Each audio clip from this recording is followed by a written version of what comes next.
ये टॉप को हफ्ते भर आप थे नहीं ना, तो कंफ्यूजन हो गया था। टॉप कॉल्स का स्ट्रिंग लेकर आइए गाबा सर। Good morning. आज का प्रिफर्ड पिक। गुड मॉर्निंग सभी पैनलिस्ट को भी गुड मॉर्निंग, व्यूअर्स को भी गुड मॉर्निंग, वेलकम टू अनुज। आज जो प्रिफर्ड पिक है वो बैंकिंग क्षेत्र से और वो है State Bank of India. Reason क्या है? काफी स्ट्रेच हो चुके हैं तो था down side on high time frame, तो बाउंस तो इनएविटेबल था, मतलब ज्यादा गिरावट थी, बाउंस तो बात की बात। फिर एक अपमूव मिला करीब 3 हफ्ते से। लास्ट का वीक एक कंसोलिडेशन था, उसके बाद एक अपमूव मिला और क्रॉस किया है क्रूशियल लेवल 1000 का। अब ट्रेड करा है 1016 पर स्टेट बैंक ऑफ इंडिया।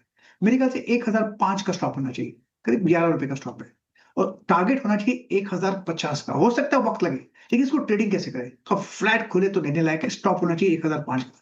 अगर गैप अप खुले तो थोड़ा कॉशन है। उसके बाद अपमूवमेंट तो पॉसिबल है, लेकिन स्टॉप 1005 से कम नहीं होना चाहिए। क्वांटिटी कम कर सकते हैं State Bank of India. State Bank of India, ये हो गई गाबा सर की pick. Rachna ji good morning. Rachna ji बताइए आपकी आज की पिक। जी good morning and nice to see you back. And मेरा आज का पिक अगेन पीएसयू बैंक्स में से ही रहेगा, that is bank of India. And इसको चूज करने का एक रीजन ये है कि डायरेक्ट जो ऑयल प्लेस है उसमें तो आज एंट्री बहुत ही ज्यादा मुश्किल रहेगी और रिस्क रिवॉर्ड रेशियो को फेवरेबल रखना will be very tough. And इस पूरे वॉर का शुरू से लेकर एंड तक एक सबसे बड़ी बात यही रहा है कि more than 70% of the moves have played out through gap up और गैप डाउन। तो अब यही थोड़ा शांत हो जाए आगे जाके तो बहुत बड़ी मेहरबानी रहेगी। और इस पर्टिकुलर काउंटर को लॉन्ग करेंगे बैंक ऑफ इंडिया के फ्यूचर्स को विद स्टॉप लॉस ऑफ 145। ये इसका चार्ट सेटअप भी अच्छा है, जैसे ऑयल रिलेटेड डायरेक्ट प्लेस का है उसमें। This PSU bank is also well placed on multiple time frames and इसके भी मोमेंटम इंडिकेटर सपोर्टिव है, तो 145 के एसएल के साथ इसको लॉन्ग करेंगे। एंड अपसाइड पे हमारा टारगेट रहेगा इसमें 151 and 156। Bank of India, SBI, लीजिए सरकारी बैंक्स का तो बोलबाला नजर आ रहा है। मानस जी गुड मॉर्निंग भाई साहब, आज का प्रिफर्ड आइडिया कौन सा? Good morning Ashish ji, good morning Anuj जी, गुड मॉर्निंग एवरीवन। तो देखिए एंजल वन पे खरीदारी करने की राय रहेगी। एंजल वन में हम कंसोलिडेशन देख रहे थे, लेकिन लास्ट सेशन के पैटर्न को देख के लग रहा है कि तैयार हो गया स्टॉक नेक्स्ट अप मूव के लिए। स्टॉक ने 10-20 डे मूविंग एवरेज को रिगेन कर लिया है, तो 334 के स्टॉप लॉस से खरीदारी करनी है। 350 350 तक के टारगेट्स पॉसिबल है, ये कैश लेवल्स है। चाहे तो 340 वाला कॉल ऑप्शन जो 12 रुपए 50 पैसे पे क्लोज हुआ था, उसमें अगर मौका मिले तो खरीदारी करें। 9 रुपए का स्टॉप लॉस लगा ले, 20 रुपए की टारगेट सेट कर ले। बढ़िया है। एंजल वन खरीदारी करने का मन, चाहे तो 340 का कॉल ले लीजिए। अरे यार सतपुते साहब हैं, कैसे बात करेंगे?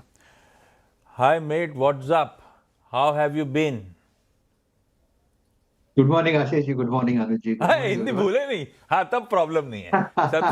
कब आए भैया? आशीष जी 3-4 दिन हो गया। गुरुवार को आया मैं, गुरुवार को, लेकिन अब थोड़ा जेट लैग था तो रेस्ट ले लिया। मैंने यहाँ कह रखा था All सतपुते good. साहब को भेजा है डील साइन करवाने के लिए। लीजिए सतपुते साहब आए, उधर डील साइन। खैर आज का प्रिफर्ड पिक भाई साहब, वेलकम बैक। या thank you sir, thank you. Ashish ji देखिए, मेरी नजर भी कैपिटल गुड्स पे है, जैसे कि अनुज जी ने कहा एल&टी।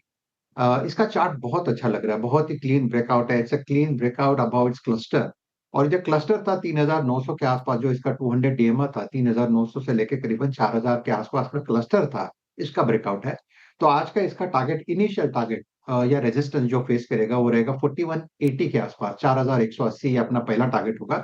तो 4180 4200 के टारगेट के लिए एल&टी बाय करे। 4200 के बाद बड़ा ब्रेकआउट है, मैं मेंशन करना चाहूंगा।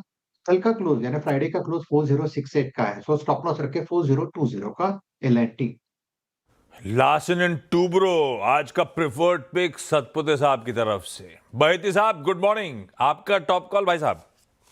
Good morning Ashish ji, good morning Anuj जी, good morning everyone. Ashish ji Kotak Mahindra bank पे खरीदारी की सलाह रहेगी। पिछले हफ्ते काफी अच्छा सेशन रहा कोटक महिंद्रा बैंक के लिए। पांचों दिन हायर हाइज के पैटर्न मिले और पिछले हफ्ते ही 7% तक का मूव वीकली कैंडल्स पे देखने मिला है। हमें लग रहा है मूव यहाँ पे और दूरी पर बढ़ता हुआ देखने मिल सकता है, यहाँ पे और मोमेंटम बढ़ता हुआ देखने मिल सकता है। तो 397 का स्टॉप लॉस लगाकर यहाँ खरीदारी की सलाह रहेगी। 412 का पहला टारगेट रहेगा और 425 तक के दूसरे टारगेट के लिए इसमें खरीदारी की जा सकती है। बैंक्स बोलबाला है इनका भाई आज। Banks of financials, Kotak Mahindra bank, Baheti साहब का preferred pick. Sachin good morning, आपका top call. Good morning, Ashish ji. Good morning, Anuj ji. Good morning to all the panelists. Clearly, I think banks he flavor of the week है, and मुझे लगा यहाँ पर HDFC bank में जिस तरीके से एक पॉजिटिव डाइवर्जेंस दिया था वीकली चार्ट पे, एक अच्छा क्रॉसओवर हुआ है इसके शॉर्ट टर्म एवरेजेस में, एंड जिस तरीके से 750 के आसपास एक बेस नजर आया है, मुझे लग रहा है जो अपर बाउंड है 800 के आसपास का वो एक्टिवेटेड है। तो यहाँ पर मोमेंटम ओपनिंग के बाद भी चेस करने की सलाह होगी। फिलहाल तो जिस तरीके से डेटा क्लोजिंग बेसिस पे बना हुआ था, उसके लिहाज से 754 एक आइडियल स्टॉप लॉस होगा। On the higher side trading intraday का टारगेट 778 का है, बट पोजिशनली मुझे लग रहा है 805 तक ये पर्टिकुलर रैली एक्सटेंड होगी। सो खरीदारी करने की सलाह होगी। HDFC बैंक के फ्यूचर्स में डिस्क्लोजर होगा कि हमने हमारे क्लाइंट्स को भी ये रिकमेंडेशन पिछले हफ्ते दी है। परफेक्ट है। आज के सारे प्रिफर्ड आइडियाज हो गए। एक बढ़िया सा फंडामेंटल पिक मयूरेश जोशी साहब के पास चला जाए। मयूरेश जी गुड मॉर्निंग, कौन सा है आज का प्रिफर्ड आइडिया भाई साहब? Ashish ji, morning Anuj ji, and morning to everyone on the panel. तो मुझे लगता है I think domestic engineering stock, capital goods stock, manufacturing, ये थीम अच्छी करनी चाहिए। Now almost the war is almost coming to the end. कहीं ना कहीं आई थिंक रिजल्ट्स में झलकेगा। तो मुझे लगता है Grindwell Norton mid cap space से हमें काफी पसंद आ रहा है।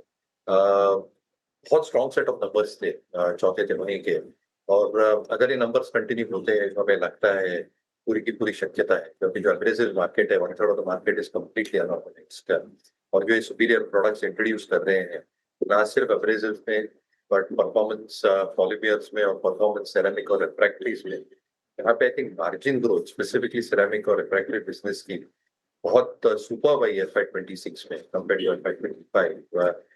Balance sheet is looking very very strong, order book काफी तगड़ी लग रही है, और इसलिए हमें लगता है mix of domestic and export orders with better margins ये एक ऑपरेटिंग लेवरेज प्ले आउट करेंगे, स्पेसिफिकली मार्जिन्स को लेकर ग्राइंडवेल नॉर्टन में काफी पसंद आ रहा है। ग्राइंडवेल नॉर्टन पसंद आ रहा है। खैर क्विकली रिकैप कर दिया जाए। गाबा सर SBI खरीदारी करने का call, Rachna ji bank of India में बाय इनिशिएट कर रही है, मानस जी एंजल 1 को पसंद कर रहे हैं, सतपुते साहब का preferred idea Larsen and Toubro है, भयती साहब का कोटक महिंद्रा बैंक, सचिन जी का HDFC बैंक। नीडलेस टू से सारे के सारे बाय आइडियाज हैं। और एक चीज और, स्टॉप लॉस और टारगेट स्क्रीन पर है, कहां खुल रहे हैं उसके बाद समीकरण बैठ कैसे रहे रिस्क रिवॉर्ड के, वो आपको डिसाइड करना, उसके बाद ट्रेड लीजिएगा। और पोजिशनली लंबी अवधि के लिहाज से ग्राइंडवेल नॉर्टन फंडामेंटली साउंड है, इन लेवल्स किसी भी गिरावट पे एक्यूमुलेट करने के लिए।